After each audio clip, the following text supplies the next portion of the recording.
Sa 2 araw na day off ni Uncle, dapat yung isa papahinga-pahinga lang yun. Pero yung isang araw dapat productive kami. So punta kami ngayon dun sa bahay ni Lula kaya maglinis nga kami Bago namin sakyan yung malaking lawn mower, unahin muna namin yung mga gilid-gilid.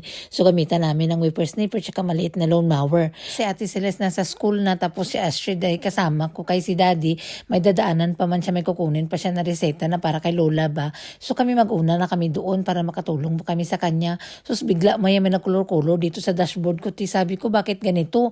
So sabi ni Dad, ay baka maghingi na naman ito ng pera, papunta naman ito sa mekaniko.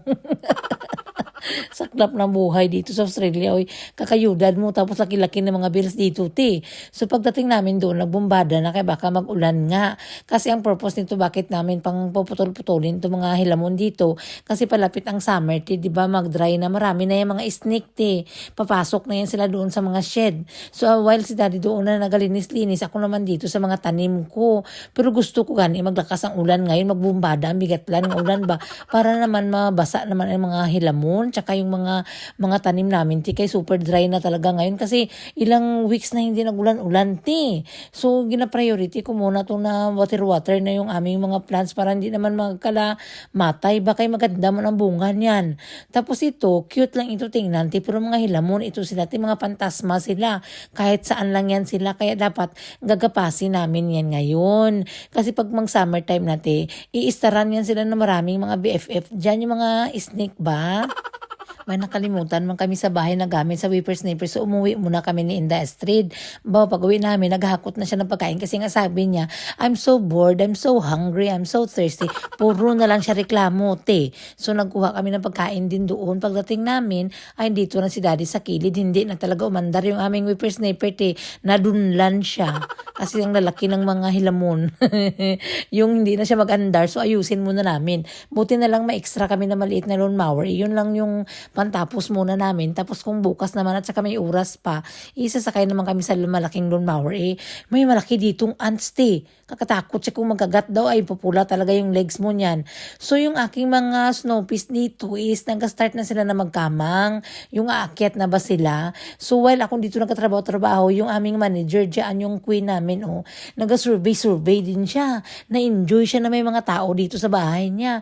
Tapos nag-ikot-ikot siya, ginatingnan niya kung ano mga ginagawa ko. Sabi ko, ay nag-aakyat na yung ating tanim, excited na din siya na magbunga. Kasi last year, ito lang talaga ang nag-survive sa mga tanim ko, yung snow peas lang. Kaya nag-maintain nila ako ng ganito. Hindi na ako nagtanim ng iba, Kabatuhan kasi yung palibot ni Lola, yung maraming bato-bato ba. So kung magtanim ka talaga ng magulay, kailangan mag-invest ka talaga sa garden beds. Hindi naman masyado nagkakain ng magulay, magbili na lang. Ikay kunti lang naman ang gagamitin minsan. So kung ano lang yung makasurvive, tsaka doon sa garden beds ko, yun lang ang tinatanim namin. So ngayon, mag-arado na kami.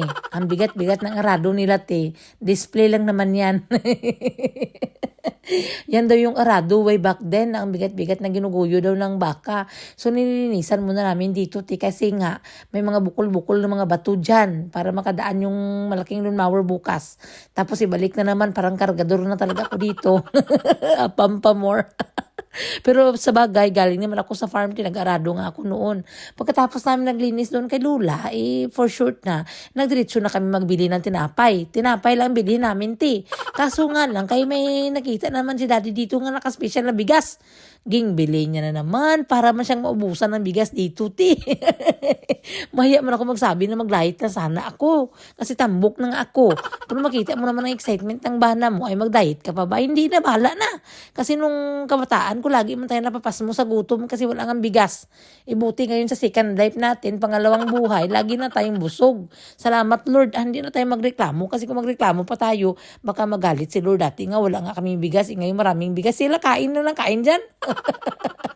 So ngayon maglinis na tayo ng sasakyan, kaya alam mo naman yung may mga batuta tayo, lahat ng mga dumi sa sapatos nila, hinakot nila dito. Pagkatapos ko dito, nagkain na kami ni Uncle ng tanghalian, tapos nagkapi-kapi, nag-movie naman, maya-maya nagsundo naman kami sa anak namin. Pag uwi ng bahay, nagluto na naman kami ng turon, tsaka nag-movie na naman sila. Ako natulog ako, tapos pagising ko, nag-edit ng vlog,